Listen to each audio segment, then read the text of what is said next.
চলে গেলেন একজন রণাঙ্গনের বীর সৈনিক মুরাদনগরের আবুল হোসেন।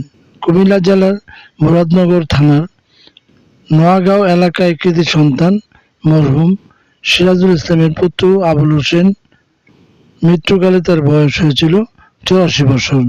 তার মৃত্যুতে এলাকায় গভীর শোকের ছায়া নেমে এসেছে। তিনি নারায়ণগঞ্জ সিটি কর্পোরেশনের 19 নং ওয়ার্ডের লক্ষাচর শান্তিনগর এলাকায় পরিবারবর্গ নিয়ে বসবাস করতেন। রণাঙ্গনে বীর সৈনিক মুক্তিযোদ্ধা মোহাম্মদ আবুল হোসেন গতকাল শনিবার 13 জুন বিকাল 4টায় তার নিজ বাসভবনে বার্ধক্যজনিত কারণে ইন্তেকাল করেন। ইন্না লিল্লাহি ওয়া ইন্না ইলাইহি রাজিউন। রবিবার 14 জুন সকাল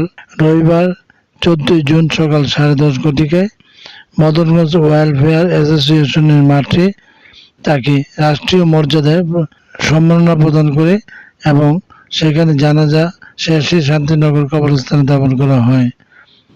জানাজায় মৃত্যুকালে বীর মুক্তিযোদ্ধা আবুল হোসেন 3 পুত্র ও 1 কন্যা সন্তান সহ অসংখ্য গুণগ্রাহী রেখে গেছেন। স্বাধীনতা লড়াইয়ে তার অবদানের কথা স্থানীয় মুক্তিযোদ্ধারা গভীর শ্রদ্ধার সঙ্গে স্মরণ করেন। জানাজা শুরুর আগে রাষ্ট্রের প্রতিনিধি হিসেবে উপস্থিত ছিলেন উপজেলা প্রশাসনের সহকারী কমিশনার ভূমি রহিমা আক্তার ইতি, বন্দর থানা মদনগঞ্জ পুলিশ ফাঁড়ি ইনচার্জ নুরুল ইসলাম ও বাংলাদেশ পুলিশের একটি চৌকস দল। বন্দর উপজেলা মুক্তিযোদ্ধা commander Mohammad Aziz guard of honour প্রদান করেন। এর আগে বীর মুক্তিযোদ্ধার মরদেহ জাতীয় পতাকায় ঢেকে দিয়ে রাষ্ট্রীয় এবং উপজেলা মুক্তিযোদ্ধা কমান্ডের পক্ষ থেকে পুষ্পস্তবক অর্পণের মাধ্যমে শেষ শ্রদ্ধা জানানো হয়। সংশ্লিষ্ট সূত্রে জানা গেছে, বীর মুক্তিযোদ্ধা আবুল হোসেনের নাম্বার ছিল ভারতীয় তালিকায় মেঘনা কমিক নং 949, 2 নং সেক্টর। কমান্ডার মেজর হায়দার আলীর নেতৃত্বে যুদ্ধ করেন। তার মৃত্যুতে একজন প্রকৃত দেশপ্রেমিক হারানো বলে স্থানীয়রা মন্তব্য করেছেন। শোকসপ্ত পরিবারের প্রতি গভীর শ্রদ্ধা সমবেদনা জানিয়েছেন জনপ্রতিনিধি মুক্তিযোদ্ধা সংসদের নেতৃবৃন্দ। Shakir Ahmed Bappi, M news BD, Madanganj Bandar, Narayanganj. বিশেষ করে আমরা যারা হাত তুলেছি, আমাদের পরিবার পরিজন বংশবলী আত্মীয়স্বজন যে যেখানে কবরে শুয়ে আছেন, প্রত্যেকের কবরের আযাবকে আমার পর্যন্ত মাফ করে দাও। রব্বানা তাকাব্বাল মিন্না ইন্নাকা আনতাস সামিউল আলিম ওয়া তুব আলাইনা ইন্নাকা আনতাত তাওয়াবুর রহিম। সুবহানা রাব্বিকা রাব্বিল ইজ্জাতি আম্মা ইয়াসিফুন ওয়া সালামুন আলাল মুরসালিন ওয়ালহামদুলিল্লাহি রাব্বিল আলামিন বিহুরমাতি লা ইলাহা ইল্লাল্লাহু মুহাম্মাদুর রাসূলুল্লাহ।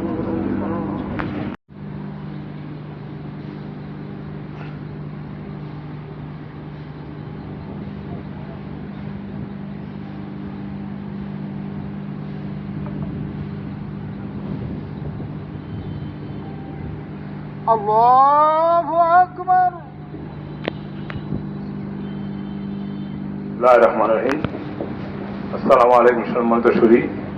আজকে আপনারা যেখানে উপস্থিত হয়েছেন আপনারা সবাই জানেন যে জানাজাতে আমরা আসছি। তিনি বীর মুক্তিযোদ্ধা ছিলেন কুমিল্লা মুরাদনগর থানা।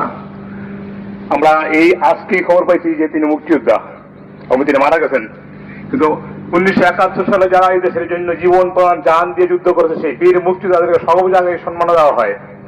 সে যেখানেই থাকুক, যেখানে মারা যাক, বাংলাদেশের যে কোনো জায়গায় মারা যাক, ওই এলাকার জায়গায় সম্মানিত করা হয় এবং তার সম্মানে গার্ড অব অনার দেওয়া হয়।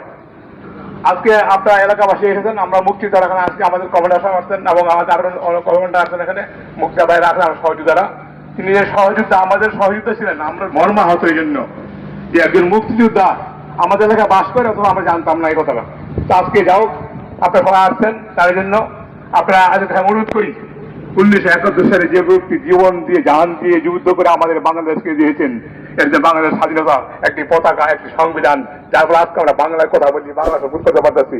তাই আপনাদেরকে আল্লাহর কাছে প্রার্থনা করবো, একজন মুক্তিযোদ্ধা হিসাবে আল্লাহ তারা সমস্ত গুনাহ মাফ করে দিয়ে জান্নাতবাসী করেন। আপনারা তার জন্য দোয়া করবেন।